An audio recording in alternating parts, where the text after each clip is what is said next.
Hey, happy, what is it, Tuesday? It's May already. How did we get here? It's crazy, right? But May. Let me start with the stock market, because if you're an investor, you've heard this likely your entire life. In fact, Jim Edwards actually asked an interesting question. Who came up with it? I don't know, and I imagine that there was a time in which maybe it made some sense, but in 2012, does it? Absolutely not. Not only is the old expression, sell in May and go away, just not applicable generally, just plain bad advice historically. Get this, not only is May not the worst month of the year in the stock market historically, it's actually one of the best. The average annual return in May is 0.9%, nearly 1%. It performs better on average than the rest of the months. It's the fifth best performing month of the year. So, like a lot of so-called conventional wisdom, it's wrong. Now, does that mean that this is going to be a good May? Maybe not. In fact, if I'm going to provide commentary on this May, I'm a little bit worried about the stock market myself. We are coming off of a very good first part of the year, and on top of that, a slowing economy with slowing job growth probably means slowing profit. I'm not as optimistic, but nevertheless, don't just go along with conventional wisdom, because as so often is the case, it's just plain isn't right. By the way, as an aside, when you look historically, there's no month of the year that is actually negative. The worst 2 months of the year are September and October, which on average have yielded only a 0.2% return. Okay, let's talk a little bit about trends in business travel.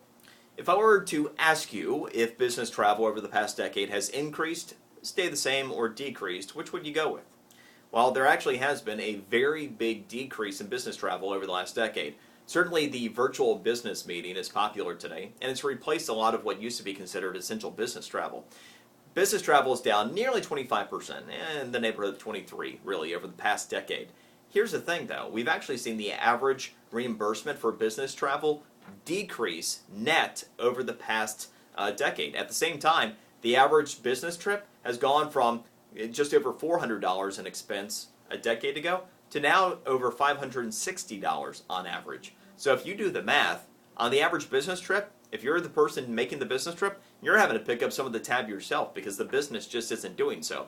So gone are the glamorous days of business travel to where you had these huge budgets and you were able to wine and dine and eat at nice restaurants. More often than not, if you're going to try to live within your budget these days and you are a business traveler, you're staying at the Econo Lodge and you're eating a lot of fast food. Now, how about taking a smarter approach to braking? We've all been in this situation.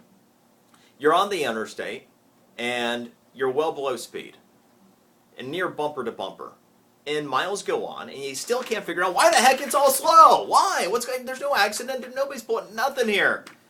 Well, so often it's a systemic process that plays out. There's slower traffic. People get frustrated behind them. They start tailgating, and that requires them to periodically hit the brakes. Other people see somebody on the interstate hitting the brakes, so they hit the brakes, and so on and so forth, right? That's how we get these artificially and unnecessary traffic delays. Well, Honda's got an idea, and this is actually pretty cool. They've come up with new technology to tell you when to brake in these higher trafficked situations.